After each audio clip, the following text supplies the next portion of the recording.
Do you find yourself swept away by the constant change and turmoil around you? Whether personal or professional, these challenges can keep us from living a life of peace and productivity. I'm Liz Hurl, a licensed clinical marriage and family therapist, and I want to show you data-driven strategies to help bring stability and peace to your life. Welcome to the Anchored in Chaos podcast. Hello, everyone. Welcome to Anchored in Chaos podcast. Today, we have a really special guest, Caleb with The Body Shop in Kansas City. We kind of missed the opportunity to introduce him to you earlier, so we're doing this now. But we want to let you know that we had a chance to talk to Caleb about a little bit about his gym, the inspiration for his business models, and some of the myths, the things that get cleared up over training and fitness and those things that need to motivate us. And we had a great opportunity, and we hope you enjoy the show. So, share us a little bit about your bio, who you are, you got a family, tell us about your life. Yeah, so, my name's Caleb Wright, 34 now, holy crap. I have 2 kids. My son will be 8 here in June, and my daughter will be 2 in August. My wife and I will be married 5 years in a couple months, but 10 years together this year.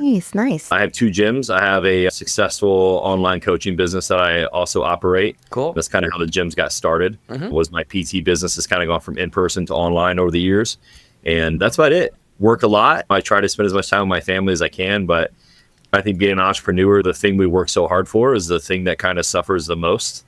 You work hard for your family, but then your family suffers because you're gone working. So, That's it's right. kind of hard to find. That's the demands. Well, we definitely had the opportunity. We've been to your gym twice now, and that's where we had the opportunity to meet you and your beautiful wife and your adorable little girl. She's so sweet. My wife is way hotter than me, for sure. She settled. Well, I can't disagree because she's amazing. I watch her videos all the time. Yeah. And I just kind of shout out to Tatiana here because she's a beautiful, humble part about the journey of a woman when she's trying to train. And that really speaks to me as a woman, because it's not that simple, especially being a mom. I have, of course, my children are older, but I love her kind of sharing that balance of how you do that. And I love where she's trying to work out and her daughter's coming over, and it's the pull mom guilt part. I'm like, oh my gosh, it's relatable. So definitely a shout out to her and all of her good work she does. Yeah, no, she crushes it. You know what I mean? And it's hard, right? And, it's I would say I'm kind of selfish, and I'm probably not the best spouse because my training schedule, it's kind of in the calendar, Monday, Tuesday, Thursday, Friday. My training partner and I, we get after it. And it's kind of hard because I don't say my training indirectly makes us money, but a lot of the reason of the life we have is because of my training. Sure. You know what I mean? That's right. With what I do, it's the better shape I'm in, my businesses directly correlate. That's you know right. what I mean? If I'm fat and out of shape, why does someone want to hire me to tell them how to get in shape? You know what I mean? Preach, right? So that's my whole point is I've had director's positions. I've been the top trainer in some big cities. I'm not going to hire anybody who's not fit. I'm not going to get my teeth fixed by a guy with no teeth, right? I need a guy or a girl you don't have to have all the answers, but you need to be teachable. They need to be, you need to have the ability to teach, right? You can't just, can't roll your eyes and say, I've told you 100 times. You're going to tell them 102,000 times before they'll catch you. But you need to be patient. What do they say? Never trust a skinny chef, right? That's right. That's right. I think once you build up a roster or a body of work, the top trainers now, they're not all in crazy good shape. It's they've had their time in the sun, but oh my God. I try to support my wife the best she can. If she wants to squeeze a workout in, we'll get a workout in. And she's not really into training as much as I am. She doesn't want to compete. She just wants to look good, feel good. And but still trains with purpose. Yeah, trains with purpose. So she'll get her workouts in when she wants. We try to schedule around it, and then she'll do some yoga and stuff in our basement. Absolutely. And we just do what we can. My aspect, even the philosophy that carries into the gym is I don't have to train everybody like a bodybuilder. If you want to be strong, great, we'll be strong. I need you to be functional. And it's nice to have an aesthetic appeal, right? You need to look good in clothes and out of clothes. And can you put on your shoe without your head blowing up? Are you going to blow out your back, taking out the trash? We can't have that. Yeah. We can't. My average age is well into the 60s. In my clientele. It's because I'm in my 60s and I want my people to be functional. You need to be able to get up, get off the toilet, get out of bed, get out of a car. I saw a stat, 75% of people who get admitted into nursing homes or I don't know what the terminology you want to use is, because they can't get up off the toilet.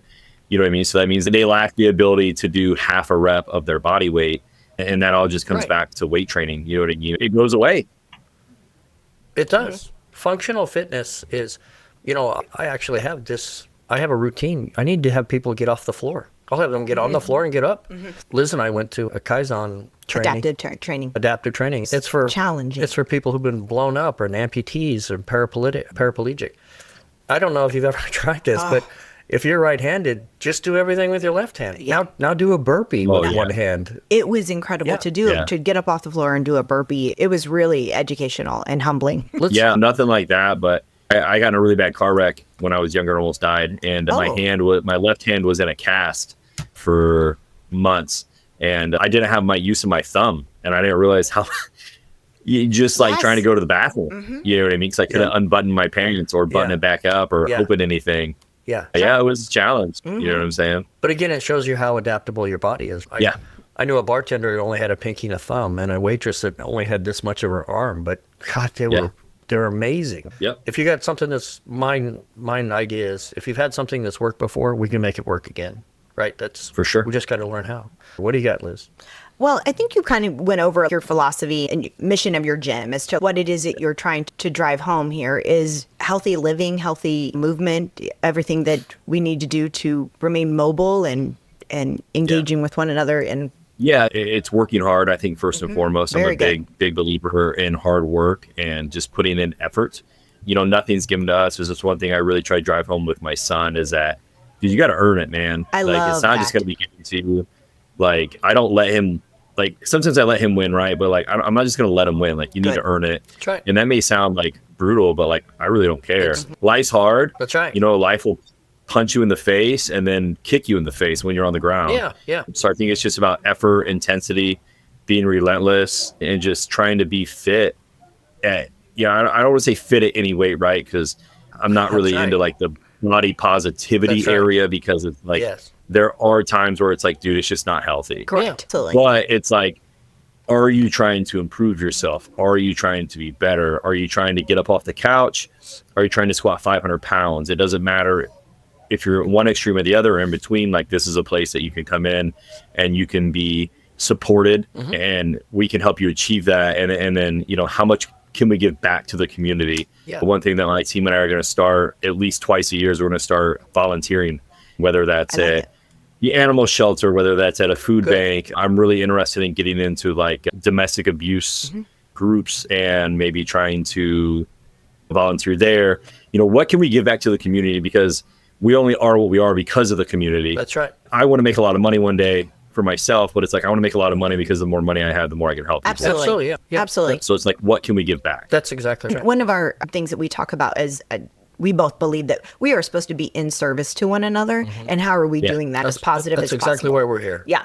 I'm just curious, not to segue, what is it about domestic violence that seems a little bit more, I guess I'd say... Why does that stand out? Yeah, why does that stand out to you? Right? Yeah, I'm going to try not to get vulgar here because it gets me angry. Yeah. Man, just the lack of masculinity in society pisses me off. To lay your hands on a woman, you're just, I'm not even going to say names. You're just a piece of work, man. Yeah. To think that's a man, it's be a man, you need to control your emotions. You need to take care of your problems, your issues. You get yourself in a situation, get yourself out of it. And I think, and I'm not saying all women are also immune. You know what I mean? I've seen where the woman very much you tell the man to hit you 30 times or the woman's hitting the man, and then it's he snaps and then he's in trouble. It's dude, she hit him 20 times. It's eventually, I applaud him for holding back 20 times. Yeah. Absolutely. But it's it just, the lack of masculinity drives me crazy. And I think women need strong support systems, just like men need strong support systems. Kids need strong support systems. So it's where can we give back? I feel if we can support, and a lot of times it's mothers, then we can support the next generation. Yeah. Well, generationally, those are the things I want to always talk about, is this lack of masculinity is we're seeing the fruits of this me generational it's parents. Just not, this is not even kids don't a thing know how anymore. to deal in conflict. They go immediately from where Liz and I are going to talk about this. We see people getting stabbed at a track meet, right? We see people getting knocked out because you're in my parking space, or they break out their windows. These things happen because they don't know how to handle themselves. They don't know how to handle themselves at all. Right. They don't, when we look at it, it's like men have lower testosterone levels by like 50% than they did in the 60s, 70s, 80s. Historically. It's because historically low. Like we're getting constantly barraged with endocrine disruptors, food particles, microplastics, all these things. So you take someone who they have hormone imbalances, maybe they're also kind of can be chubbier, so they're estrogen filled, right? They're a little more emotional. And then it's like they're just chaos. People nowadays, it's like they can't be pressed on a problem without just like emotionally outbursting. Right. Whether that's like punching someone, or it's like 20-year-old people are literally like on the psychological level of like 7-year-olds. It's like they just want to punch you in the face if they're upset with you. And it's like, that's not how life works. Absolutely, Yeah. And don't get me wrong, I carry my gun, and I'm at the age now where like, did you come out and you punch my window out? I may just shoot you. You know what I mean? If you're a threat. But like, just because I carry my gun doesn't mean I look for a threat. Yeah. You know what I mean? It's just crazy. People can't control their emotions at all anymore. And I think it just has to do with like the instant gratification, the poor health. You know what I mean? It's like, it just kind of all goes into one. The sad thing about having a conversation like this is, I'm from a military family. I wore 2 different uniforms. The whole point of being able to handle yourself is that I'd seen conflict. I'd seen hard times. That's how you do that. But in today's day and age where everything's given to you, you don't really have to work for anything. We don't really have any heroes anymore. That's why when we see people who are going to keep their word of what they said, hey, that's refreshing. When we see people, then we have some people in here who might be actually stepping up and saying, look, these people who did wrong, we're going to make sure we take care of that, right? Well, thank you. But not to go down any other realm except that this self-control thing, that's what the gym's for. And I've been doing this for a very, very long time. I was a pro athlete for 12 years. The same thing that made me good in my profession is exactly why I have to train, right? Because that keeps the savage animal away. And it's not that we're going to go insane or anything like that. It's just that how in the world, if I don't get in there and test myself and push myself and challenge myself, am I going to know what a hardship is? That's why gyms become so therapeutic, right? And I want to talk about that. I want to talk about the therapeutic processes that the gyms provide. Yeah. 100%. I mean, I couldn't agree more. Yeah.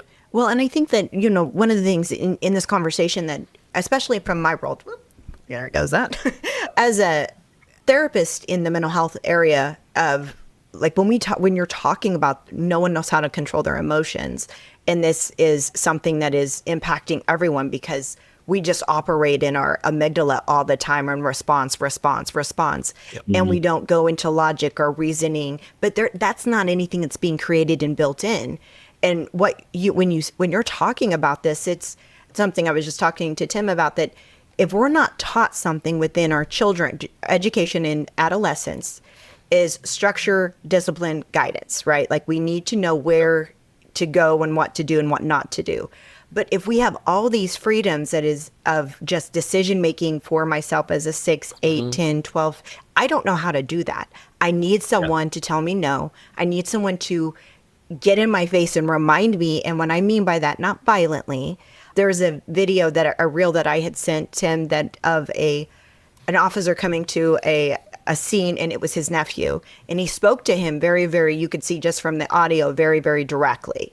And he just, as he was done giving him his lesson, I would say, he grabbed him and hugged him, and the young man just crumbled in his arms. That's something that's needed. I need you to remind me where to go. I don't know what I'm doing out here. I'm just operating so emotionally. I don't know how to gauge that, or how do I manage myself? Yeah. And, the lack of grace, the lack of, and the quickness to condemn, right? Right away, we judge and condemn. Yeah. Wait a minute. Have you even talked to that guy? Do you even know what that guy's story is? Everyone's quick to judge, right? And we see it, not to get political, we see it in the most political landscape, and it's like, that guy did this. And it's like, what have you done, dude? Like, let's peel back your shit. I guarantee you there's something, right? Yeah, absolutely. Or like my son, it's like, hey, take a breath, figure it out. Yeah. Use your problem solving skills. I tell my families, I'm like, stop praising him for every little thing. He Yeah. does something good. Hey, great. But it's like, not everything is the best thing in the world, because now it's like he brushes his teeth every day. Brush my teeth. Thank you. Yeah. Well, I said I brushed my teeth. I don't have to praise you, dude. That's a normal thing. That's Very right. good. Good job. Very good. Let's get your shoes on. We gotta get ready for school. Yeah. You know, and I sound like a cold-hearted Not at asshole all. here. No. But it's like, we can't just praise for everything. That's right. And I think that's what happens, is that we're raised to like coddle so much that it's like, dude, when things get hard, it's like, they don't know what to do. Right. You know what I'm saying? And, this negotiate in terms, and what am I going to get for it? I'll tell you what you're going to get for it. You get to live another day and eat meals. You get to not get your ass whooped if you do this. Yes. In today's culture, that all sounds very kind of cruel and cold, but that ain't natural. Natural is when the cub is all over the mom and the mom's tired of it, she'll growl at you once. Yeah. After that, you'll never forget what that growl meant, right? If you haven't caught on then, you're going to get your butt kicked. Yeah. The neat thing about what we're talking about, Caleb, is that we're not trying, nobody here is trying to push any values on you. I think as a gym owner, and I appreciate it with Liz, is I see something in you that there's something there to be drawn out, something there that can be refined. I have two beautiful ladies who come to my gym. They're working on their weight, and they had fallen away from their lifestyle, and they want to change all these things. Man, I don't want you to weigh 125 pounds and be a model. I want you to weigh whatever you want to weigh, but you got to be healthy, and you got to really feel good. And you know what? That should never end. That should go on until you're 50. I want to always improve. I want to, whether you're an athlete or whatever, but if we don't supply these people with the information that, one day you're going to have grandkids. Can you pick them up? Can you play? Yeah. Can you take them to the park? Maybe not, but we need to make sure that people understand that when you see a really, really obese person on the treadmill, what are you doing? Right? I've seen it more and more times, and I'm sure, Caleb, you're used to the resolutionist thing, right? January, we get to see our gyms fill up, and it's great. But I used to be one of those guys who would mock that, right? I'll see after March, I get my gym back. Yeah. But what happens is we as gym owners and people who want to help influence and inspire and motivate, good job, man. That's in the short time. Look what you've learned. I'm always here for you.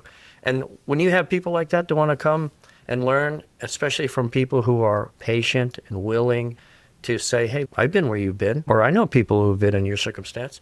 What can I do? Right? And when people see that in you, they know they have a mentor, a friend, they have a confidant. And that's what the gym is all about. That's why gyms are so important to me. No, 100%. They're lost. I think, it's a place where like everyone can come from all backgrounds of life. It doesn't matter, right? It's like whether you're an addict, whether you're obese, whether you've always been fit, you just want to be fitter. It's like, it's kind of like a common ground where everyone can come in and work. And, like you've been in my gyms, like they're not, I don't want to say they're uninviting, but like when you walk in, it's like there's murals and there's rap music, and it's very easy for someone to be off put. But it's like, I try to explain that, like, dude, when you come to a gym like this, like everyone is so focused on improving themselves that like they don't care what you're doing because they're just like that you're doing it. That's right. They don't care. Like, you're not going to get judged here. And I know that's right. It sounds lame, but like you're going to get judged no matter at other places. People not doing anything. You're not going to get judged here. Yeah, that's right. It's like, I had a consult yesterday with a client. He's like, well, I'm only benching 205, but a year ago I was doing the bar. And I was like, that's awesome. He's like, well, it's only 205. And I was like, dude, you struggled with the bar. You just 4x your bench press in 1 year. Like, that's incredible, man. Just because I bench 400 pounds doesn't make any better than your 200. Nice. Like, exactly. You're progressing. What does it matter? Exactly. Like, comparison's a thief of joy. And it's like, I have clients competing. They compare themselves to my other clients or people they see coming to the show. And it's like, dude, just focus on what you can control. You want to change your physique? Choose your mom and dad different. Like, that's all we can do. You don't have that option. That's right. So we take the body God's given us. We take the gifts that he's given us and we try to improve. Mm-hmm. You're right. And people who roll into the gym, I want to focus a little bit more on how that works, but you'll have people who come in and they're like you said, they're all spectrum, right? But you'll have the people, the average age people who come to me, they're a little bit older. I don't care what you used to bench. I really don't care how many push-ups you could do as a 20-year-old Marine. None of that matters. Mine is, wow, you have a hard time getting up. Let's start there. And then as that gets better, hopefully you take a bite of that apple and that thing rejuvenates you and you're good to go. All right. Yeah. From then on, what can I do? And that is, now we have this understanding. I'm here for you. This is the place to come. This is how we resolve it. So come on. You know what? Yeah. Bring your wife. Yeah. Bring your kids. Bring whoever. The used to. Yeah. Yeah, the used to is hard. You know, it's like, I used to have $5 million in the bank. We should talk about the kids. You got $5 now. About what? You know, I had a trainer one time who wanted to rent space, and he brought a book and showed me like the pictures from him competing and I'm like, yeah, dude, you're like in your 50s now. I really just don't care. Like, what can you provide value to my gym? You know what I mean? These are dope pictures. Don't get me wrong. Right, for sure. I tell Liz a lot of times, you know, I'd won every bodybuilding show I'd ever been in. The worst ones I was in, and it was the nationals. I got 7th in the Junior USA.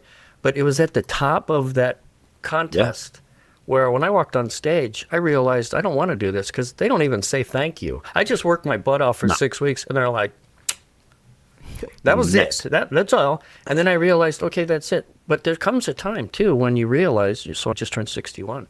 When I was in my 50s, man, it's really hard to hang up your Superman cape. Right, you always want to be strong. You always want to be and in my, you know, I come from a military point of view and all that. I want to be underestimated. I want to be hard to kill, just straight up. Yeah. But in the gym, that doesn't really translate. So you got to help people find this can be your bubble. This is what we do for you. Yeah. Mostly it's to try to keep people. Let's stay realistic about the goals that you have. Again, you used to run marathons, fine. You're not running marathons anymore, and that's taking its toll on your body. So what can we do now, right? Have you tried swimming? Is there an alternative? You know what's gone up, Caleb? I think it's like 3,000% is these athletic events where you test yourself. Tough Mudder, Spartan Race. Like I wanted to do one this year. They were supposed to have one in Missouri, and then they didn't. But I wanted to take a team from the gym and take like 12 of us. Yeah, but you know what? The thing is, I'd been invited to the ones in Texas at the Spartan Race. This guy's done like 16. I went to school with him. He's really good at it.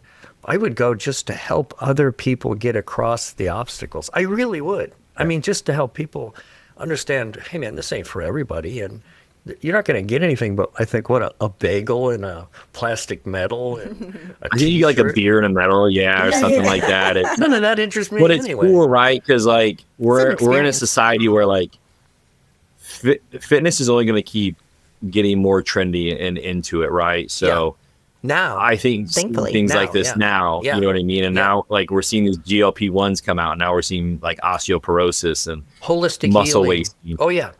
Yeah, but it's like it does not matter what you do. It's never going to replace just like putting in work and effort. It takes time. And you know, I always say fitness is like credit. It goes away in an instant, and it takes forever to gain back. So it's like you just there's no biohack, right? You can find things that work. But if you think you're just going to do red light therapy or you're going to do ice baths, that's not going to work, bro. You got to get in the gym. You got to sweat. You got to make an effort. You got to do all of those things. Yeah, you know, see, I'm from the opposite spectrum of you. Like, my biggest accomplishment in bodybuilding is a novice overall. You know what I mean? Like, I've never won my open class without being the only one. You know what I mean? So it's like, how can I help other people? And you know, I've taken PTs for 10 years. And it's like, I train a couple natty clients that, dude, it's very evident they're much better than I will ever be. For years of natty training. But you know as well as I do that biohacking is just having good genetics. You either get yourself a good pharmacist or another mom and dad, like you said. Yeah. But the other is that the aspect that you were talking about there is hard work will always outdo genetics. I don't care. We always have the Jay Cutler, Ronnie Coleman type thing. Who trained harder?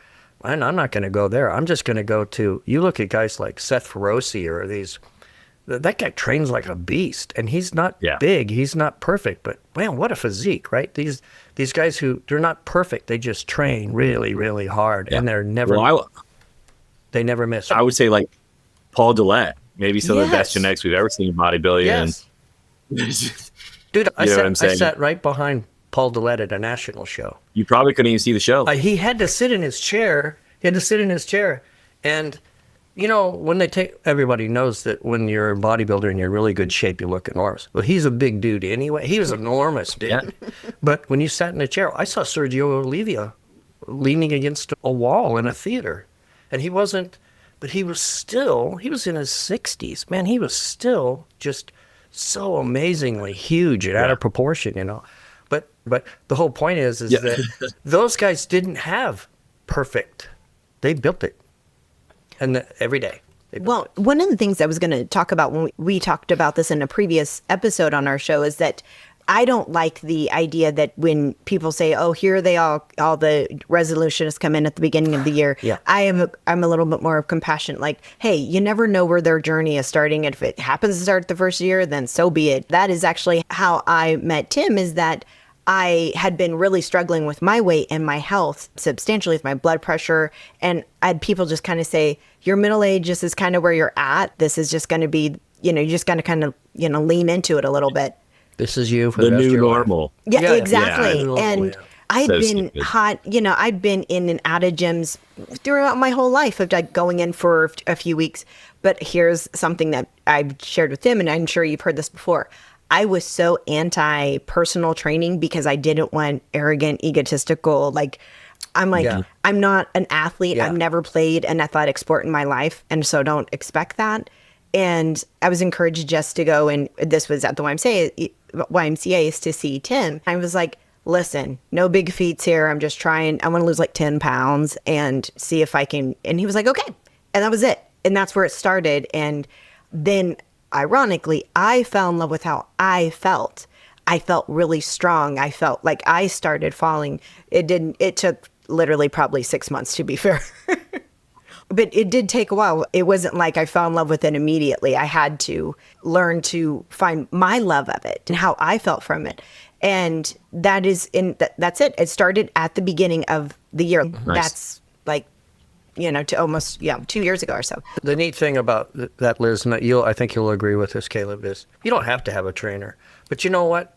Everybody should be learning. And I've been doing this 40 years. I still listen to what people say about training and we've realized that if you're going to be a Jeff Cavalier, doing upright rows will ruin your shoulders. Oh, really? If you got good shoulders and you've done that for 60 years, it's unlikely you're going to hurt.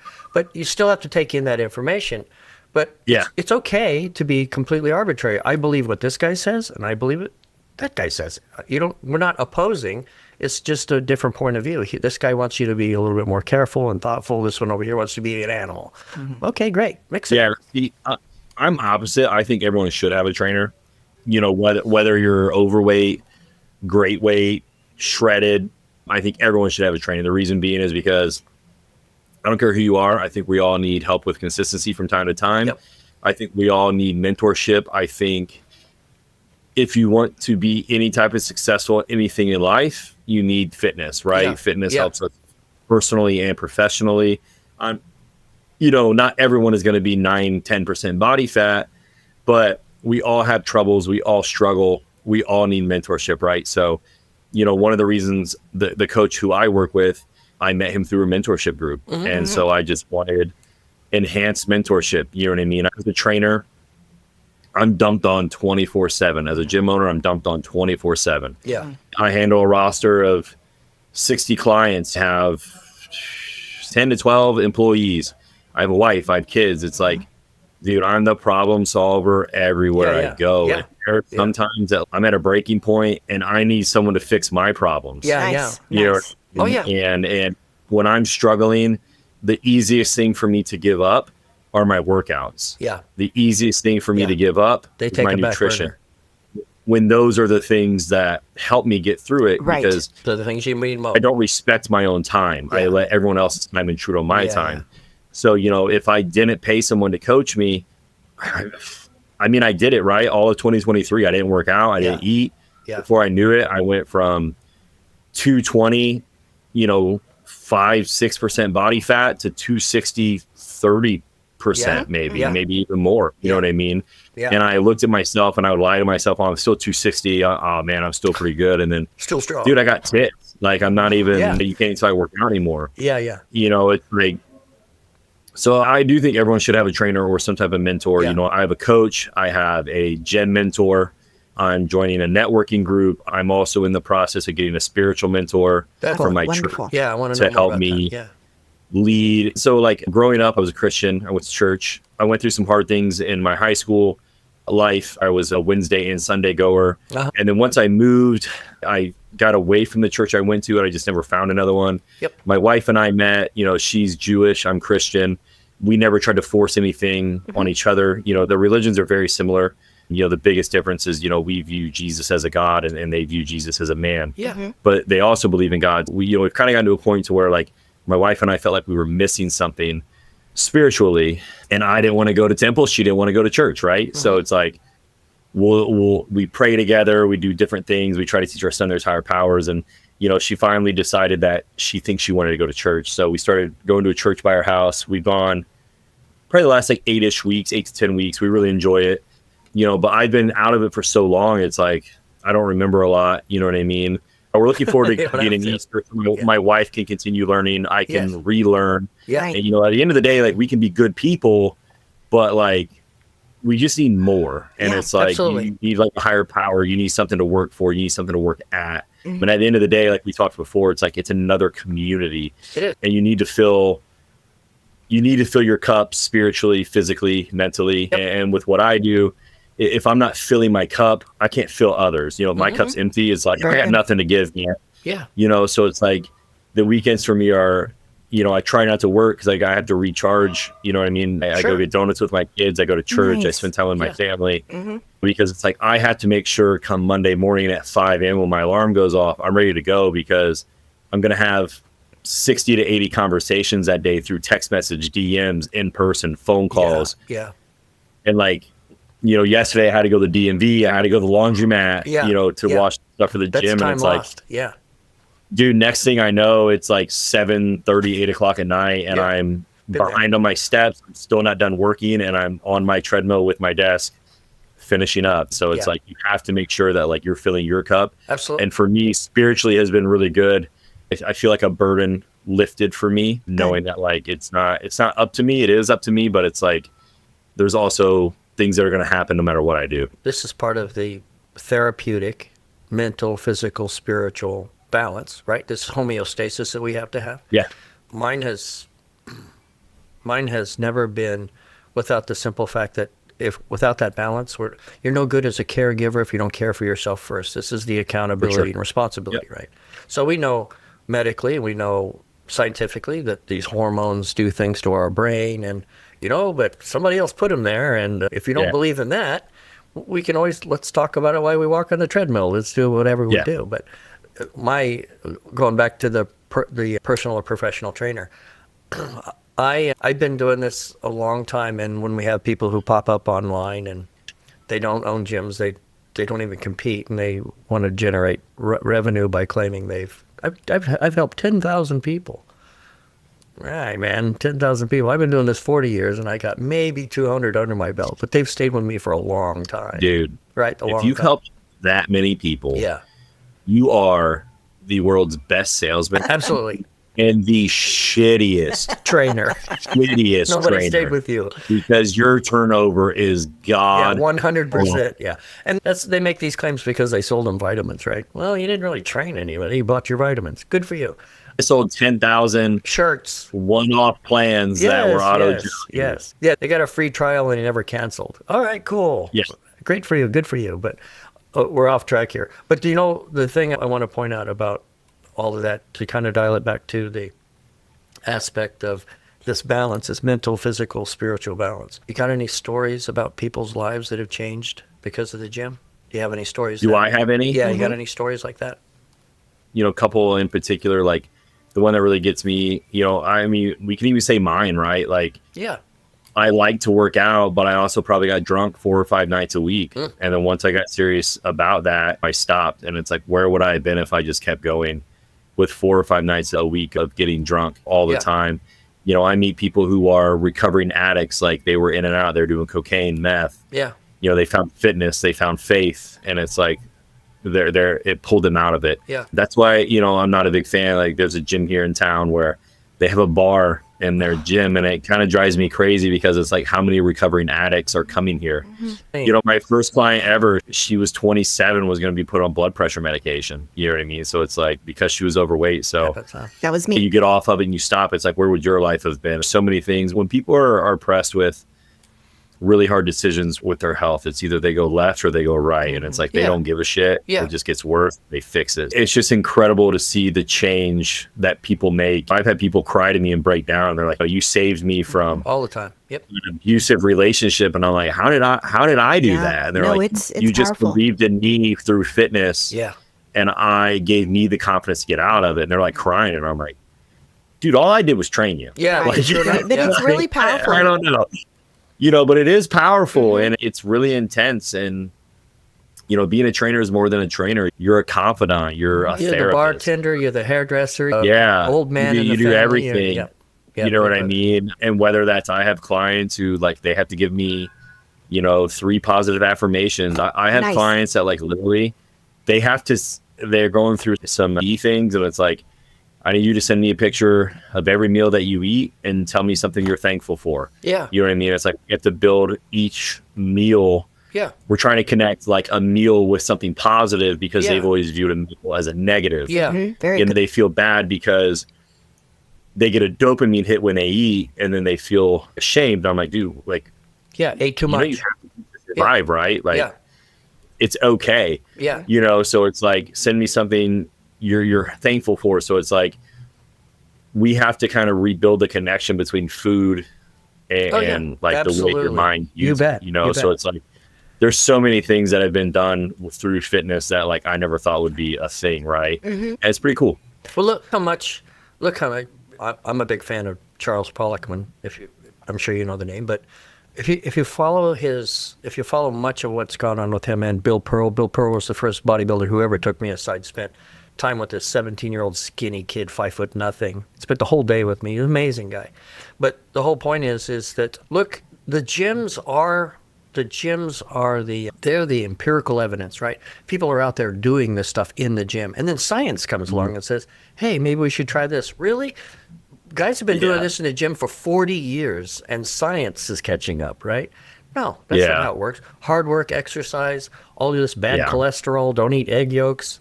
Dude, I have such a problem. You know, I have multiple medical degrees, multiple degrees in science. I've never seen science do a better job than what I've seen with empirical evidence and people in the gym, and I know that it's true. I blew apart the whole theory about there was a time when doctors lost all their credibility because steroids would kill you. Steroids would this, really? I'm surrounded by some of the healthiest people in the world, some of them doctors. None of what you said is true. Now, can it? Sure. Misuse? 100%, sure. yeah. Alcohol can do that. Cigarettes can do that. Food can do that. The most powerful drug in the world is food. Yeah. It's the most powerful, and people misuse it. It's the leading cause of death, right? Absolutely. You know, the whole cholesterol thing is a big craze right now, and it's, you know, if cholesterol is so bad, breast milk is considered one of the most nutritious things on the planet. It's completely cholesterol. That's right. The brain is like almost 50% cholesterol. Back in like the 60s, like, cholesterol under 300, and then it was 250. And now it's like, it has to be under 200. It's like, okay, so as we've cut cholesterol, we've seen a rise in Alzheimer's deficiencies, brain-related diseases. And it's like, are we not putting this together that less cholesterol is causing these problems? And it's like, when I help people and I boost their dietary fat intake and we boost their cholesterol, and I'm not saying we're trying to raise the skyrocket, but it's like they have better mental processing. They feel better. Their hormones are better. Our emotional levels. That's right. Hair, their emotional skin, levels are better, eyes. and it's like, and it all stemmed from frickin' Ansel Keys back in like what, the 50s, where it's like he bastardized cholesterol. He told a tale that people got just the seed oils going, and he through fear mongering, he hid the reports of like what cigarettes did to us, and it's like if you even like dare to judge what he said, he would like just destroy you with like research papers that were fake. That's right. Yeah. And it's like, you know, so really science is so far behind what fitness is doing. And it's like every time I have a scientific list come at me, they're half my size. And I'm like, if the science was so right, why aren't you bigger? Well, like it's worse that most of the science that we've been told for 50, 60 years, it's not scientific at all. It's just some guy wrote a paper and we're not smart enough to ask you questions, right? And we just ran with that. The food pyramid, cholesterol, LDL, all of this stuff is not high blood pressure and sodium. It's 180% wrong. 180% wrong. It's so crazy. I'm in conspiracies, right? So I'm a big believer. We've been fed. You're talking to the right guy. Preach. Fat and sick. So it's like back in like the 60s, farmers fed their pigs coconut oil to try to fatten them up. Well, they just got leaner. You know what I mean? Yep. Then they fed them, seed oils and they got fatter. Yeah. And it's like, it's actually, I saw a thing the other day that was like, oh, you're fat as a pig. That's actually insulting to the pig because the average American is like 30-some% body weight. The average pig is like 20 to 15, right? Yeah. Yeah. And it's like when you look at, let's look at like back in the 60s, everyone was hot, sexy. Yes. They were having more sex. They were happier. Yes. All the things. We were eating steak, butter, eggs, all this stuff. And now it's like, we're not supposed to eat that because it's unhealthy. Well, our main food ingredient is wheat, barley, all this stuff. But like, what do we feed to livestock to make them fat? Yeah. Wheat, barley. It's oats. Like we're literally being fed to the slaughterhouse, and then we're told to take these products to make us feel better. Yes. And like statins, they reduce your risk of a heart attack by 27%. And it's like, well, technically that's true, but when you look at the data, it took you from 0.13% chance of a heart attack to 0.07. And so is it really worth it? Statistically, that's wrong. I mean, we know that in the spectrum of statins, like 3% of people who take statins have any positive effect. Most all the other effects are poor or negative, right? Well, and then you start with a statin, and then you go to like PPIs, and then you're going to get ED, so then you're having to get on hormones. That's right. It's like you take a statin, you're guaranteed to have to be on 4 to 5 different medications. Because when you get these people who are taking 10 medications, they don't have 10 problems. They have one problem that started with one medication, and they're getting 9 effing side effects that they're taking. You are absolutely right, 100% right. That's right. They exacerbate. 1 + 1 now equals 5, right? Because either they're doctor shopping or their doctors aren't pharmacists. Well, I know for a fact that doctors don't take pharmacology. Doctors don't even take nutrition. They don't care how you eat. They don't even ask. Here, take this. Right now, it's if one medication is to resolve anything, whether it be cholesterol or, antidepressants, well, there's a side effect of that. Well, now I'm going to give you another medication to offset that side effect. And it just multiplies and multiplies and multiplies. Yeah. And it's just obliterating guts, like your literal gut lining and the mental health the guts piece. are just destroyed. They're destroyed, and then you feel even shittier, right? Yes. I listened to a podcast, and I honestly cannot remember what it was, so I apologize, but he was a therapist, and he refused to give his client any type of antidepressants until they cleaned up their diet and took a higher dose of fish oil and cleaned up everything. And it's like, I tell people this all the time. It's like, I know depression is a real thing. Like, I know it's there. Yeah. Correct. But I also believe that 80% of people aren't depressed. If you lose weight, eat healthier, have more sex, and get more sunlight, holy shit. I bet you feel pretty damn good. That's right. You know what I'm saying? Right. It's like, and that's really what it comes down to. Now, there are people who are actually clinically depressed. Mm-hmm. And so I'm not trying to get it twisted to say that it's not a thing. I know it's a thing. Yeah. Mm-hmm. But I'm also not stupid that, like, if you don't go outside, if you don't see sun, if you're doom scrolling, if you're not moving, it's like, you probably don't feel good. Right. That's right. Absolutely. Yeah. You've spun yourself into this negative thing. You need to stop it and spin the other way. And that's with good hormones, right? Endorphins, dopamine. Yeah. But this is where trainers come in too, right? I understand that you're in this situation, but let's try this, right? Maybe I won't ask you to give up your food yet, but have it earlier in the day so you can burn through it. Maybe you like chocolate. Okay, but you have to have chocolate before 11 a.m. because for the rest of the day, I need you to get through this day. And these you open these little windows of possibility. Well, I did feel better. I did rest longer. I don't ache as much. I have almost everybody who's over 40 give blood. I just do. Yeah. Because you want to talk about dropping your blood pressure and literally giving yourself an oil change. once you get that started, double reds, baby. Your marrow starts kicking out. Your spleen does its job. All of these things are working, right? And this is not what doctors think. They don't know that. They were never taught that. Nobody. This is what gyms teach you, right? The gyms teach you this. They literally do. Yeah. Right. Well, and being a therapist, one of the things that I work with is obviously mental health challenges. You're right. It's all mental health challenges are a very, very real thing. And I think there's components of what we're battling with today that around movement. And that's actually one of my questions is the individuals that might come in, I bet you have had the opportunity to see that transformation in their own mental health. I mean, you've heard them say to you, wow, you helped me so much. Well, actually yes, I'm sure you hear the stories and the feedback and like, I can't believe this is happening in my life, whatever is going on. It's also their body working for them versus against them, just how their movement is happening. And it's a combination of actually still sharing their struggles, but then feeling the physical, positive effects of their movement. Right.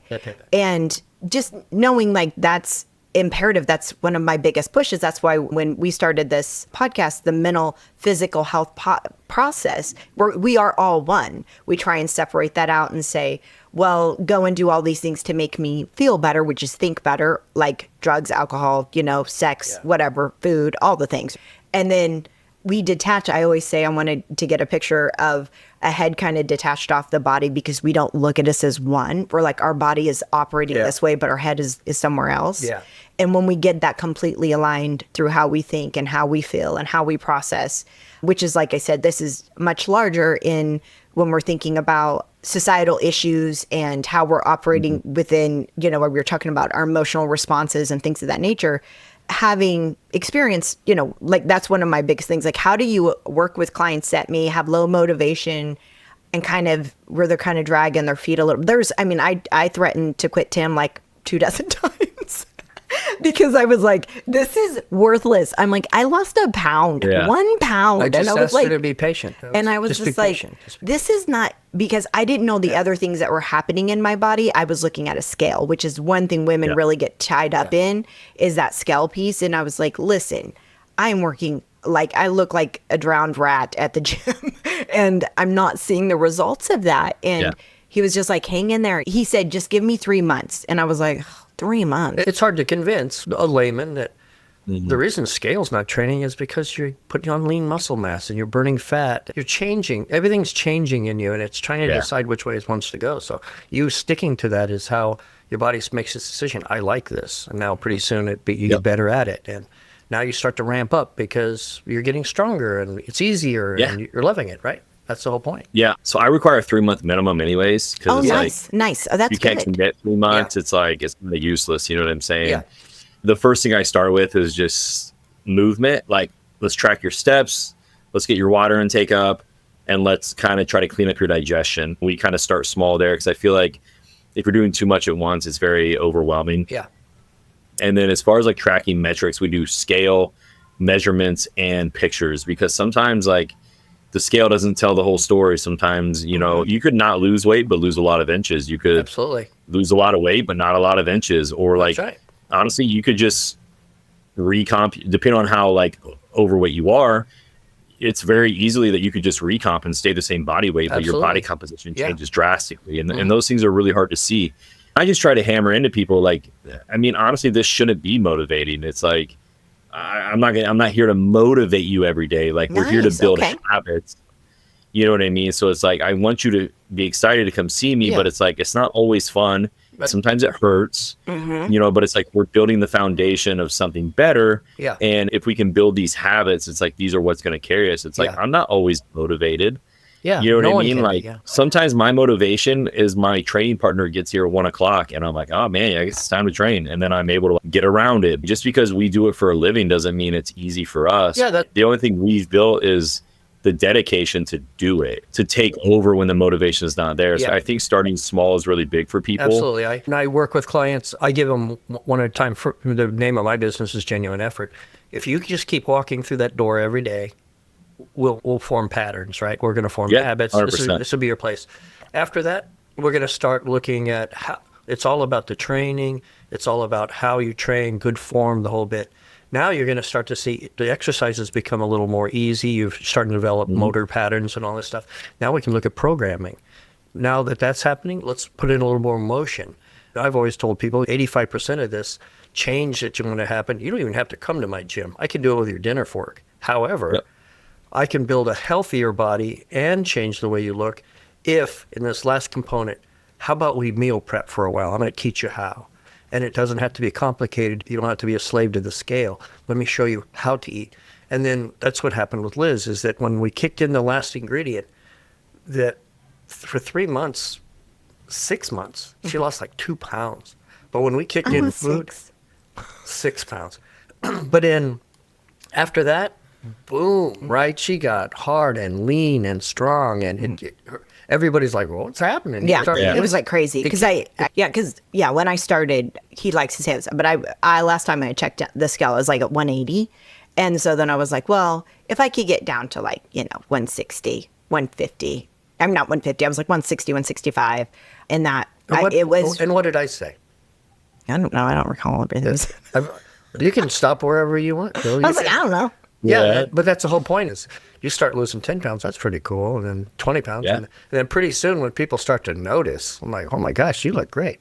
Well, 60 pounds goes by and people are like, what had happened? I had a lot of clients that come in and they were like, what happened? Right. Yeah, I think go ahead. I was going to ask, are you pressed for time? Or you got a couple more minutes? No, yeah. Like you said, I'm good till 1 o'clock. Okay, so good. Yeah. Well, I think what's important too is understanding progress isn't linear, right? It's up and down. Nice. And not going backwards, I think is really important. Or, when I'm training someone and they're like, oh yeah, I'm going to take a 3-month break. Why? Well, the holidays are coming up, and it's like, that's the dumbest shit I've ever heard. Good. You're going to let let's say 5 days, right? So let's say 1 for Halloween. Let's say 2 for Thanksgiving, right? Halloween, taking Halloween off. Yeah, that's classic. Let's say two for Christmas to Christmas Eve, and then New Year's. So okay, so like 6, let's say 7 days max. You're gonna let 7 days dictate your next 90. But dude, okay? You're being too kind, because there's birthdays. A guy's getting married. I'm gonna get wasted. It's always that, right? Oh yeah. You know what I mean? Okay, well, let's get you sexy before your friend's birthday trip or whatever. That's right. But it's like, if we're not going backwards and we're just holding still, that's a win, right? And is it really flu season, or is it the season of overeating, oversugared, sleep too and much, stress? You know what I mean? So it's less activity. That's the way I view it. Yeah, less activity. So it's like there's no perfect time to start. Fitness is kind of like having kids. It's like you wait till you're ready, you're never ready. That's right. But if we can just focus on not going backwards, my client I just posted on my story yesterday. I don't know if you guys seen it. He's down like 75 pounds. His A1C's come down. His testosterone naturally has raised from 200 to like 480s, and he's 54. That's awesome. And we've done keto, we've done some fasting, and now we're like carb cycling. You know what I'm saying? And it's like we've been together 2 years, and he tried to quit twice, and I told him no. Good. I was like, you're not quitting. Because he got COVID, he had gotten the vaccinations, and then he had long COVID. I mean, that's like, we know that's now a thing, what right? To your vaccination? He's had COVID like 6 times, and it's like he was just getting frustrated. I'm like, dude, I promise, like, we're getting through this, man. I know it's not ideal, but we're not going backwards, and that's what's important. Or it's like maybe we're only taking 1 step backwards instead of 5, and we're not letting it spiral. It's like, nice. I like that. We're getting a hold of it, and we're taking advantage, we're taking care of it, and we're using it to propel us forward. So it's like, I think people really, they misjudge like how important it is to just not go backwards. Yeah. You know what I mean? Well, and one of the things that I hear there, and I really appreciate, especially as a therapist, because I call myself like the accountability checker on your progress. I will hold your feet to the fire to see how are you feeling like you're progressing. It's not always like, how do you think I'm doing? No, how do you think you're doing? Now that's, in my world, that's kind of one of my ways I address that. So having you hear that, say that you want people to maintain, like, you don't get to quit. Like, you have to keep going. We just talked about this in a previous episode that I was just looking at. there is this mystified belief, and I don't know where this came from, that life, we don't have hardships, we don't have struggles, we don't have all these things. It's like, I don't know where we got this cotton candy world from, because I know I wasn't raised in it. So having that idea. And so that's something I know that I face in my clientele, and I'm sure you both face in yours, around like, it's really hard though. It's tough, but it's supposed to be, right? Yeah. I mean, that's life. I mean, Brian, you're a Christian. Isn't life just easy? Isn't it just simple? Because dude, sometimes I just have to look at my client, depending on the client, right? Yeah, I talk this way. Just shut up and stop being a P word. Like, good God. Just shut up. Yeah. Like, I'm tired of hearing it, man. Like, or girl, you know what I mean? Like, some of my girls I'll talk to like that, we have a closer relationship, or sure. Yeah. You know, sometimes people need that. And some of my intake questions, you know, it's like, what books do you like? What podcasts do you like? You know, there's some mental questions. Some of that is like, I need to know how I can talk to you, right? Yes. Can I tell you you're being stupid, or do I need to hold your hand? And, you know, I've had clients before that I've begged, I'm like, please do not quit. Like, you're not ready. Yeah. And, you know, I'm like, this isn't financial. Like, you know, you're $160 you pay me a month for 4 sessions. Like, it's not going to make or break me. You're just not gonna do this on your own. Like, you're not ready. Yeah, that's right. And then, you know, before you know it, they've gained back 100 pounds, and it's like, I'm back, and you're doing it again, and they're like, I'm ready, and I'm like, no, you're not. You're not ready. You don't have it. Yeah. Like, you don't have it. Like, stop. Caleb, and that sounds mean, but it's like, I'm not gonna yes man you. Like, dude, you're not gonna do it. You're not doing it by yourself. On the front side of that too, man, I have so many people who they're in a bad place. Yeah. They can train in my gym for free. And that changes, right? Because as they get going on, I explained to them that I'm not a rich man and I don't have a religious symbol floating above my head. I got to pay bills too. But start with this. And pretty soon they work themselves right into, they can, not that you need to afford me. What you need to do is set aside and afford yourself. And this is what you need to do to take care of yourself. Now, I would argue, all of that money that you spend on me, what you think is really expensive, all I'm asking you to do is not eat lunch out twice a week. You'll pay for me easy. Paid for. It is too expensive to do all that stuff. But that's part of the life lesson, right? We have to be well-rounded people as gym owners and trainers to understand, I can talk to this person this way. Another person I have to go, well, like I have people, I can't talk any politics. I have people I would never talk about hunting, or I'd never, whatever. But when you discover those things about what triggers, what motivates, what inspires, those are the things you're not hammering on them, but you're always there making sure, hey, sometimes we fall down.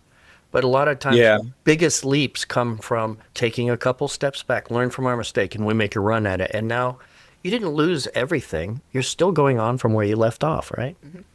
Yeah, and that's something that clients struggle with. And I struggle with sometimes with it, because it's like, I love what I do. I have a lot of passion for what I do. And sometimes, like, my passion comes off as like aggression, right? Yeah. And people are like, dude, calm down. I'm like, I'm not even mad. Like, what are you talking about? Yeah. I'm like, I'm amped up right now. Yeah. Even when I'm talking to my staff, and sometimes I'll apologize after a meeting. I'm like, hey, I'm not mad at you. It's just like, I'm just letting you know, man. Yeah. And with my clients sometimes too, it comes off as passion, because I get emotional because I can't want this more than you want this. Okay? That's right. Wow, that's power. Right. Yeah, that's true. You're pissing me off. And I client, we've all been there. I have one guy, he's about to start back with me, but when he left a couple of years ago, we did a show together, and we had a post-show meeting, I guess you can call it, with every morning I coach. Yeah. And I was like, you're fucking pissing me off, dude. Why? And I was like, because you are so good and you don't even get it. Yeah. Like, you are natural and you kick my butt. Like, I could never be as good as you. Yeah. And as a coach and as a fellow competitor, you piss me off because you don't want it. Yeah. I didn't eat my meal because I didn't have a microwave. I don't care. Eat the meal. Like, you have to want this. And this isn't just about competing. This is like, I want to make more money. Work harder. Mm-hmm. I want to look better. Work harder. Yeah. I want to have a good relationship. Work harder. Yeah. Like, stop being a baby about it and just take control. Yeah. You know what I mean? Yeah. Like, I want to be a better leader. I have to read. Mm-hmm. I want to be a better businessman. I have to put in effort. I want to be a better father. I have to literally put in time. It's like, everything we do, we need effort. And it's like, if you can't put in the effort, you're not going to get anything out of it. That's right. I could come to you for therapy. if I don't try, am I going to get anything out of it? That's you're right, preaching man. to the choir there, right? Yeah. I You know, and literally it's just like, I'm getting amped up now because it's just so frustrating. Oh, no. It's like, no, I just totally try. get it. Yeah, I get All it. I need is effort here. You're right. And that's why, of course, with Tim's genuine effort being the name of his gym, like just give me your genuine, some effort, right? Yes. And I'll tell, individuals like, the biggest thing that irritates me is that when there's a big myth around that when you come to therapy, we do not give advice. That is not my job, is to give advice. I'm not here to come in for someone to share, hey, here's all the things that are going wrong. How do I fix them? Yeah. It's like, no, we have to pull this apart and you have to discover about behaviors and situations and environments and things that have caused these reactions. And then what do you want to do about them? Well, what do you think I should do about them? Oh my God. It's like, no, that's what we're here Yeah, for. it's like you need to figure it out, right? Right. And that's why I love, like, we employ a lot of young people. And I really enjoy it because Sure. they need coaching. I'm not Absolutely. perfect, but I have some businesses. I don't think I'm anything fantastic, but I have done something. I have a really good relationship. So what can I do to help the next generation? We have this one guy, I almost lost on it and fired him one day because he forgot his t-shirt. And it's like, dude, I've told you 3 times to bring in your shirt. Like, this is the bare minimum to do this job. Yeah. And you like to just show up in uniform. Yeah, right. And it's like, I actually had to walk away before I blew up on him because I was like about to lose my mind. I ended up calling my manager and having him take care of it. And now he's actually a really good employee, right? Yeah. Sure. But it's like, man, I just need the bare minimum. And sometimes people can't even give you that. I had a girl, she said she was mad and she ended up quitting. And she said, well, I thought, this whole time when I got a trainer, I just thought things were going to happen. I didn't think I actually had to put in the effort. And I'm like, Yeah. that's the dumbest thing I ever heard in my life. I don't understand that. Yeah. And she just looked at me and I was like, themselves. Yeah. I don't really know what's going on. You know where that comes from is because you can build a house in half an hour on DHY or DHTV or whatever. whatever. Right. I don't even know what it's called. If everything HCTV or comes something like that. if everything comes to you in these encapsulated things, I've been building my whole life and I watch these shows and I see these people take this POS house into this mansion and we did it all in an hour. Well, that's where people think, no, dude, that probably took a year to build, right? Yeah. Mine, I like to coin the phrase future you, right? So when I'm talking to a client and they start discussing to me what they'd like to have, or I coax that out of them, like pick a physique you like, pick somebody you like. It's not going to be exact, but it's a body type, something you like, and let's work at that. I always say future you. Future you, it will not be tomorrow. Can't promise you next week. But you know what? In 3 weeks, it's closer. In 3 months, it's even closer. In a year, that person in the mirror is getting closer to the picture. And that's totally up to you. Yeah, I think that's great. More can be said about that in life, right? So it's kind of like creating a vision board. The car I want to have one day. So it's like, I always look at the car That's I right. want. Vision boards, that's right. I know the house I want. So I'll always look at houses. It's like, I actually don't have a vision board this year. I didn't make one. I made a goal list, but I think it's really good for a vision board because it's like, 10 years ago, I wanted to look like what I look like right now, but now I want to look different. And I think like people set these goals and then they never revisit the goals. I don't understand that. How do you know if you're going towards them if you never revisit them? It's like out of sight, out of mind. Well, we need to I'm put a them big believer in. I'm a big believer in compasses, right? How do I know where I'm going if I don't know where I am and which direction? Yeah. Take a calendar, for instance. I like short, medium, long goals. What's coming up in 3 months? Well, I got my brother's birthday. All right, your brother's birthday. Let's lose 12 pounds before your brother's birthday. I've got a wedding in 6 months. Cool. Yeah. Let's lose 25 pounds before your whatever. Or I want to be in a dress size, or I want to be in it. Let's do it. What's stopping us? Find a dress that size, maybe not that dress. Buy it. Keep working until we're in it. Now, that will take some sacrifice, but I'm telling you, the reward will come at the end, and that is if you can tighten your belt. So Liz understands my eating philosophy is I don't want to turn you into a food monk, especially if you're not an athlete. If you're not an athlete or a performance type driven person, Monday through Friday, eat your meals as best you can.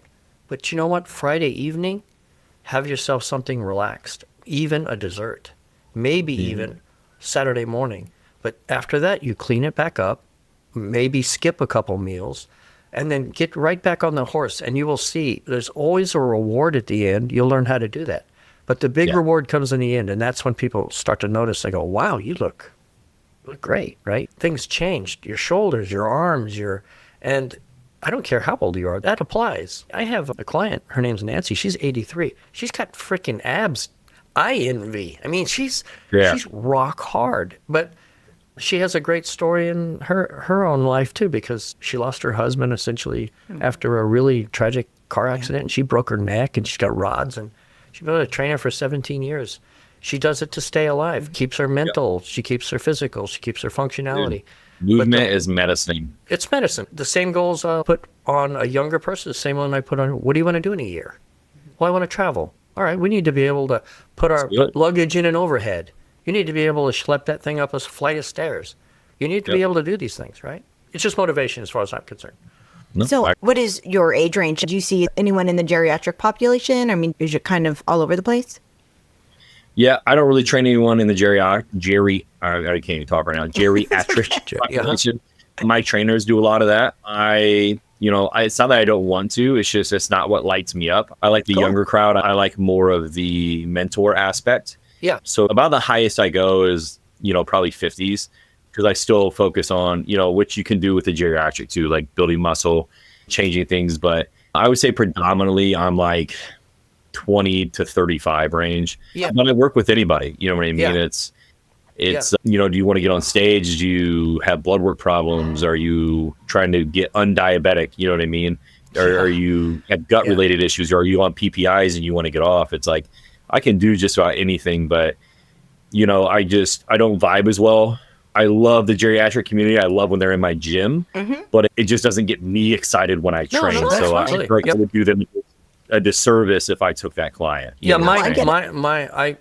I agree too. I love people who are especially younger than me because they have so much to learn. Look, like I said, I've been doing this a long time. I used to train with top professional wrestlers, Olympic athletes, all of that stuff. That's all great. But those kids don't know it. You're not going to get it off a YouTube thing. You got to be in the presence of what does effort look like. I've had more people come to me and they train, and I'm all like, is that it? I mean, we just got started, bro. We just started to shimmer here. Let's pick something up heavy here, like rowing. There are times, let's say I'm not motivated to work out. I will pick one exercise and I will rock my world on one exercise, because that's the idea, is they're putting maximum effort into these things. Let's say I want to work on thickness. Yeah. Let's say I want to work on thickness. Let's row. I want to work on width. We're going to row, but we're going to do more vertical stuff. However that works. Yep. But once I get going and I said, all right, this last set, we're going to strip it. I want that stripped down, but we got to get to 100.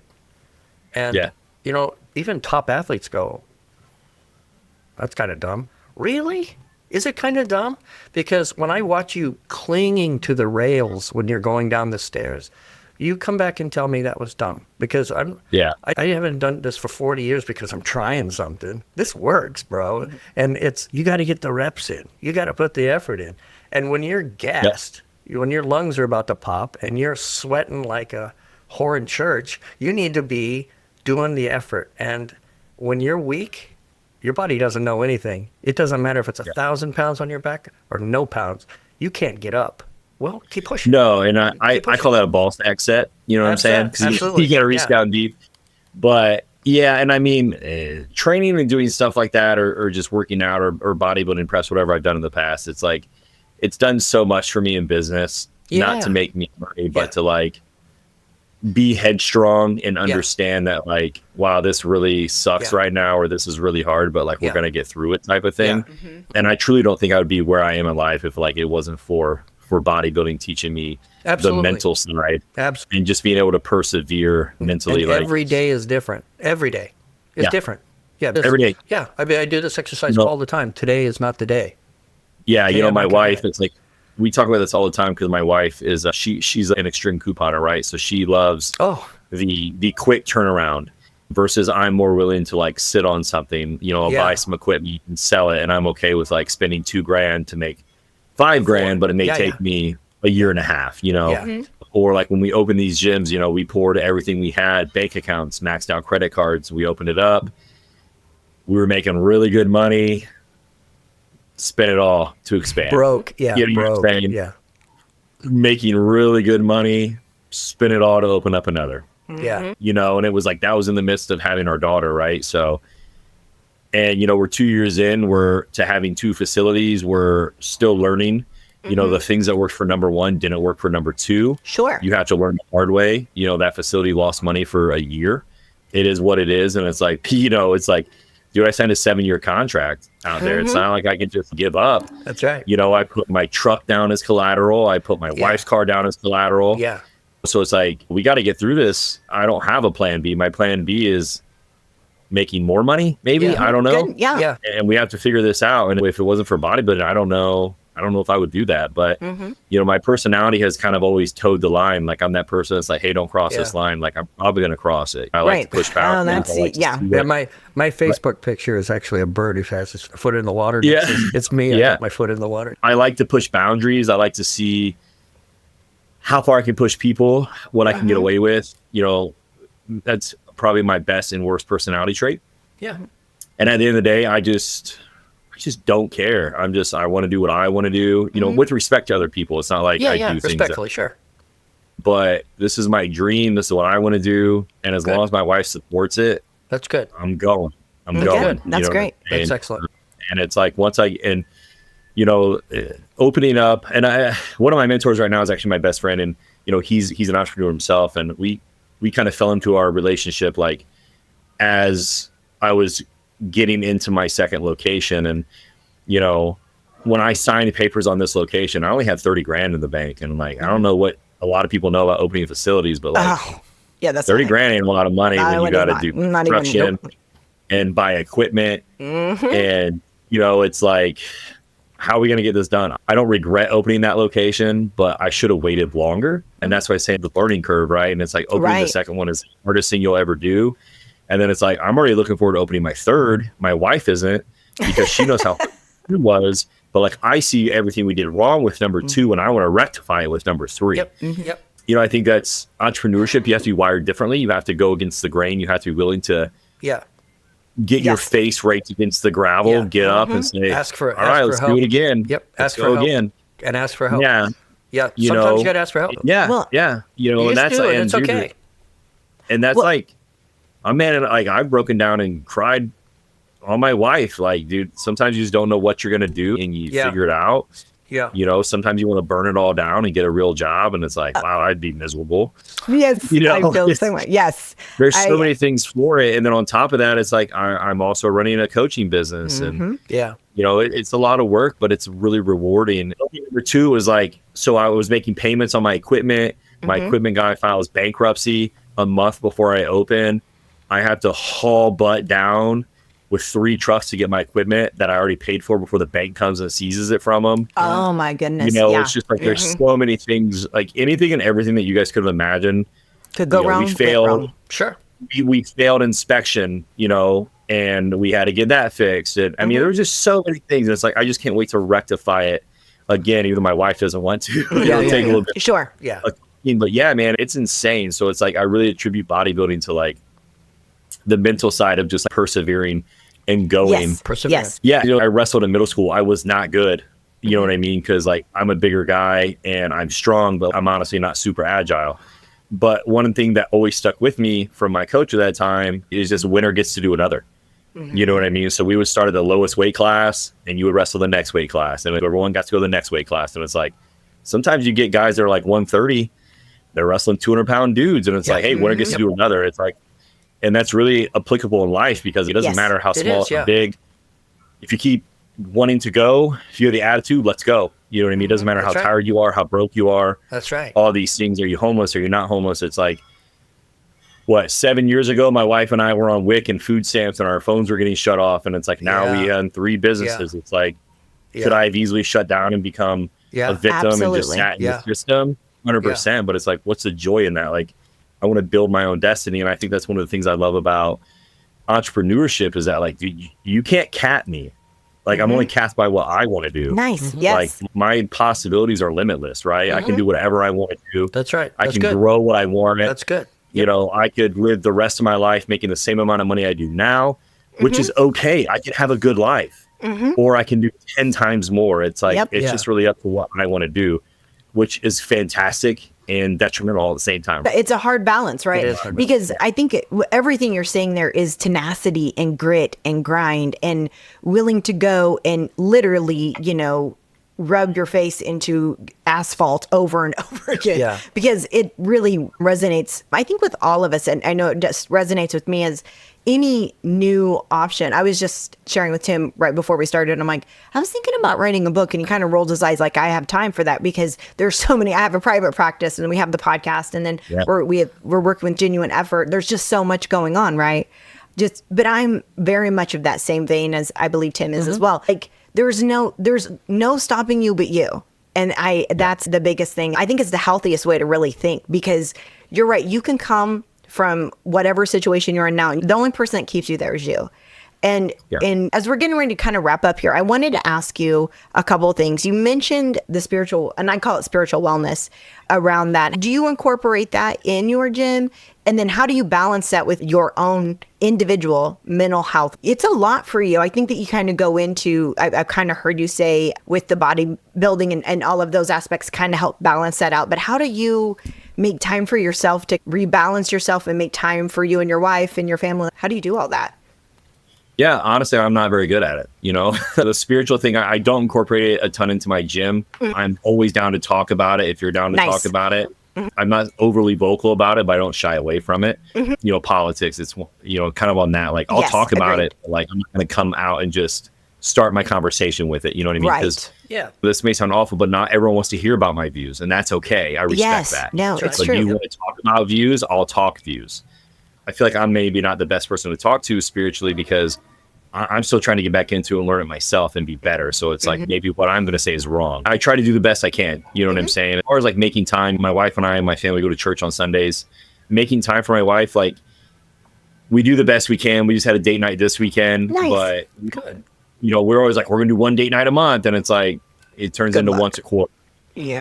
Because it's like we have 2 kids. We have this going on the weekend, that going on the weekend. We have to find a babysitter. And it's like, sometimes I don't see my kids as much as I want to. So then we also want to hang out as a family, or it's like, hey, let's go to dinner Friday night. Well, I don't even get home till 6:30. By the time we like get down and, go somewhere, it's too late. Or like, let's go Saturday. It's like, well, we have plans on Saturday. So sometimes it is really hard. So I always make fun of my wife for this, but we are like habitual travelers. Like we travel a lot. And that comes down to my wife. And I always joke with her that she's spending too much money, but my wife loves to travel. I love to travel, but if it wasn't for her, I wouldn't travel because I'm work obsessed. So that's kind of becomes like our time together is our traveling. We try to get date nights in there. So like we went to Cancun for spring break. Yeah, we're about to go to, we go to St. Louis for some shows this weekend, but next weekend we'll go to Indiana to visit my grandma. A few weeks after that, we're going to go to DC with some of our friends for an anniversary trip. We're taking our kids to Disney. About a month after that, we're going to, me and her are with our same friend group. We're going to Paris. So we try to travel a lot together. Is it the smartest use of finances? No. But at the end of the day, we're not going into debt to travel. And we get to experience a lot together. And that's our big thing is how many experiences can we have together? Because God forbid I die when I'm 43, 9 years from now. Is she going to remember the Louis Vuitton bag I bought? Or is she going to remember the time where we're flying to Disney World, my son's puking, and I'm holding the puke That's right. across an aisle, and then now she has to puke, and she's That's right. over my arm holding her puke bag, and I'm holding the sleeping baby. It's like, holy shit, like how did we even survive this? Or it's like going to Vegas with our friends, leaving a show, taking the wrong way, ending up on the backside of the strip. And having to walk seriously shady 2 miles. 2 miles. See, it wasn't shady. It was just like we were trying to go to this tram to get back to our hotel. And we went the wrong way. We had to walk 2 miles back. Oh no. And her and my it's actually my training partner, his wife too. They're in high heels and they're complaining. And I'm sure. I had a broken foot. Like I dropped a Smith machine on my foot the day before we left, and we're walking 20,000 steps. You know what I mean? So we're just like, those are the things that we remember. I tell people all the time, there's nothing like an adventure. And I would rather you not buy things than go on an adventure. But you will never 100%. forget You will never forget the bad ones. Never. Yeah. Even like when you have your kids and it's like stressful, it's like, oh yeah, changing my daughter's diaper in the back of the SUV and it smells so bad that my son almost pukes. Like, yeah. It sucks, but now it's hilarious. Yeah, I can tell you stories about camping as a kid, 10 days up at Saratoga Springs, above tree line. It's 0, no fire for 10 days. I mean, it was horrible. But frozen, one thing I do want to get back to, Caleb, is just that miracle of being a business owner. Isn't it wonderful? And that's where I get into that's where I want to get into there was a time in my life when I got a lot of, and you'll hear it too, must be nice, right? I've always had nice cars. I've always had this. I've always had that. One Thanksgiving, my brothers, I'm from a big family, my brothers gave me this must be nice about 100 times, and I was sick of it. I had driven from Kansas City, where I finished my degree, to Colorado, and I held court. And I told them, you know what? Nobody gave me those things. Nobody gave me that car. I built it. Nobody gave me what I have, my suits, my car. And I bought that stuff. I worked my whole life. And this is the point I want to make about being a business owner, is that whether you own a business or you're in a business working for somebody else, you're always working for someone. This is the point where people say, well, I want to quit my job and go on and do this. Okay, great. But don't leave what you have until you have a place to land. Don't do that, because very few people like you and I, we're a bit different. I mean, I've taken risks. I've taken risks that are just stupid, but I believed I could do it, right? I spent my last dollar taking my family out to dinner, even though I couldn't pay rent, but I knew the good Lord would provide, right? It's not just faith. I knew this would happen. I can make money else, so always take an adventure, but I don't want to 100%. I don't want to lose sight of the fact that your worth is not in your job. Your worth is in what you do and accomplish and serve people, right? It doesn't matter whether you're putting tires on cars or putting roofs on homes or helping people in a gym. We serve so that people can have things, and we provided that service. Be good at it. Be really good at it. Yep. No, I agree. And bring somebody up too, right? Bring that, your education experience, you bring up that young person and they learn how to do that too.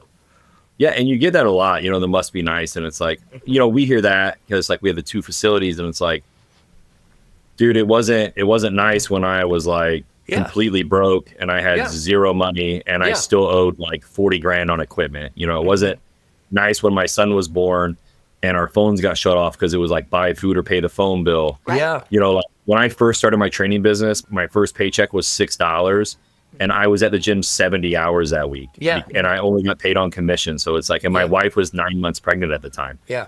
And it took 3 months of growing my PT business before we could even pay our bills. Yeah. And it's like, people see what we have now, and it's like, oh, the gyms must be doing great. Dude, you guys don't even know that, like, what it took. I'm 5 years in business, and I don't even take money from my gyms. Right. Yeah. That's us. Because it's all recycled back right now because we're growing.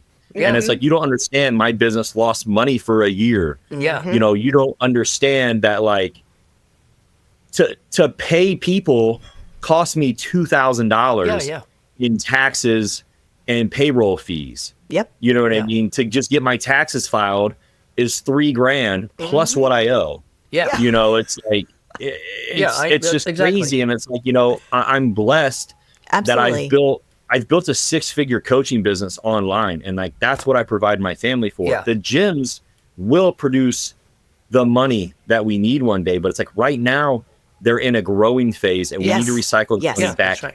It's like, when you see what I have in my life, don't talk shit about my gyms. That's my coaching business. And guess what? That's my full-time job outside of the gyms. And it's brutal. Like, you guys don't understand it. I mean, I know you guys do, but it's it's just crazy because you hear that a lot. And it's like, the only difference is that, let's say I was 24 or what was I? 26, I think, when I started my training business.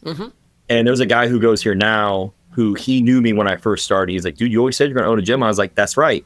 I told you I was going to own a gym and you guys didn't believe me. And it's like, the only difference is that I believed in what I wanted to do in the direction I would go, and I was willing to go there. I'm only 34. I can't imagine what it's like to be, 54 or 60 or 64.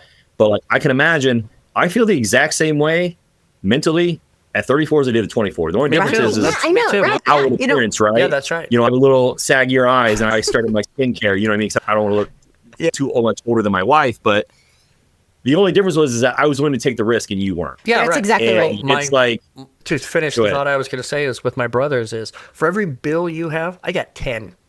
For every dollar you pay, I pay 100. Don't tell me must be nice because I'm the one who socks every freaking dollar away. When I had my clinic, I never got paid. Everybody that I only made money to keep the doors open until it flipped, and then I started making money. But let's look at some of the biggest businesses. Nike, I mean, they failed for how long? You know what I mean? Amazon Absolutely. I mean, they lost millions and millions years in a row. Yeah. And it's like, you know, it's just crazy, man. I'm not a pioneer, right? But I'm willing to get my face raked across the ground. You have that spirit. You're not going to break me. That's why I pride myself. Yeah. And you know what? It must be nice that I wake up at 5 a.m. to get my cardio done, to start working before my kids get up so I can take care of them. I can get them fed. My wife helps me get them dressed. I take my son to school, and then guess what? I come right back to work, and then I'll work till 7 o'clock. And then sometimes I work till 10 o'clock. Yep. Is that nice? No, because like when you, it just drives me crazy. Yeah, that's me too. That's my Batman mentality, right? So I'm up at 2:45 meal prepping, but I'm in the gym. You know, Jocko Willink always says, you know, I'm in the gym at 4 a.m. Well, Jocko, I left the lights on. So I just want you to know that I'm there doing my Batman thing while the rest of the world sleeps. So that when I know, and I wanted to share with you, is why we do this in the gym is because at 60, at 70, my dad's 97 this year. 97 this year. He's a flat-bellied hard charger. He works every day splitting wood. That's his life. Still. But my thing in the gym will still be when I'm 70 and 80 is everybody will go, damn, that old dude can still push some weight, right? Actually looks really good. Yep. I'm not doing that for pride. I'm doing that because, I could show you guys something, right? It's nothing. It's nothing more than I will always be competitive. I will always be, but it's in a very healthy way. I'll ask you questions. Feel free to ask me mine. That's how we get along. That's the fellowship, right? Yeah. It's this brotherhood of iron, right? This is the stuff that we used to have, you know, back in the 70s and 80s and 90s when we were training. Were you even born then? Whatever. But the whole No, I wasn't. I was no, born. neither one of you were. But I was born in the. No, I'm not going to tell you where I was. Never mind. But I was in the heyday when we used to go to Santa Monica and buy baggies and hang out and talk to all the Rich Gaspari and all these guys used to come in. We'd train at the old Gold's Gym. You know, there was just a shithole, and those were the days. It's cool to kind of reminisce and tell stories like that, but only people who understand the gym business and the bodybuilding part of that, there's 1,000 stories that go with that, and we'll talk about that another time. But man, I really appreciate you taking time with us, and the whole idea about talking about all this stuff is we want to explore. We want people to understand that gyms aren't just gyms. This is where you get your head, you get your body right, right, and this is where you get. In business, lots of people say that many contracts they're not signed in a boardroom; they're signed on the golf course. Well, this is where work gets done too. Is you can make plans, you can reminisce, you can communicate while you're on the treadmill. You can do all that stuff in the presence of this comfort zone, which we consider to be at a gym. But well, and you make the best relationships, I think, in the gym because. You know, the gym business, I mean, we're entrepreneurship as a whole. It never stops, right? Like I work on vacation, you know, I worked in Cancun, I work in the airport. It never stops. But like, also like, look at some of the greatest relationships in the world. You know, you want to think about people, think of military, right? Like the friendships bonded in military. So it's like when you go through something hard together that builds friendships, that builds lifelong connections. Like my training partner and I, like a network. My training partner and I, you know, we got so close so fast because of training and the pain. And it's like, when you see someone who's willing to work hard in a gym, they probably 9 times out of 10 they work pretty hard in the rest of their life, right? That's right. Now there are the outliers who don't, but it's like you build that camaraderie and that relationship and that trust through doing something hard. You know, we're like making a list of like how cool would it be if like we stop wanting to bodybuild one day, just work out, but like we make this list of like really hard shit, like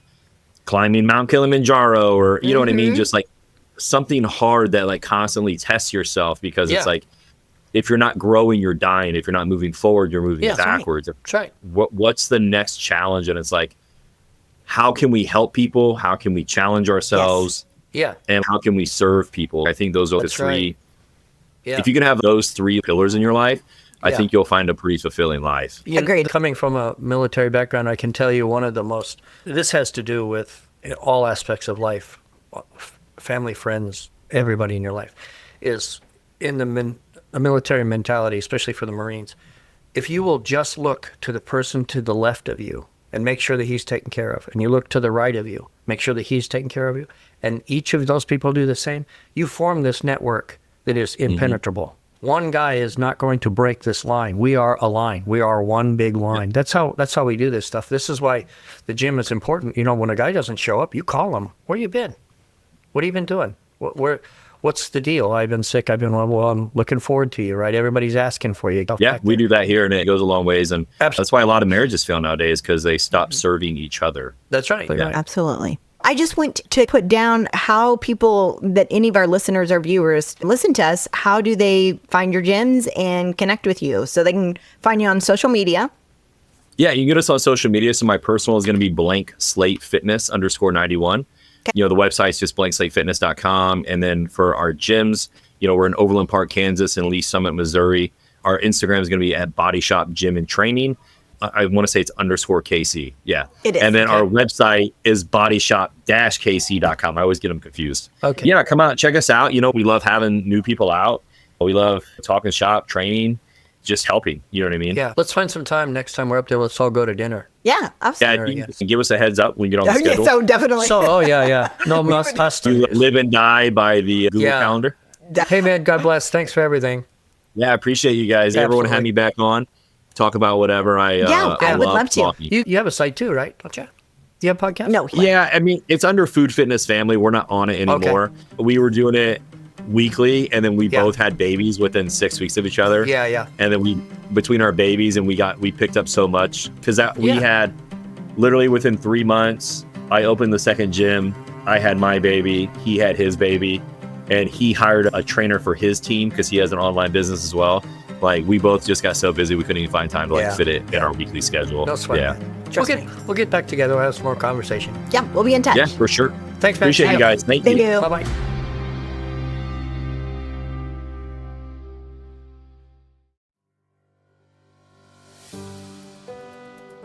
This show is part of the ICT Podcast Network.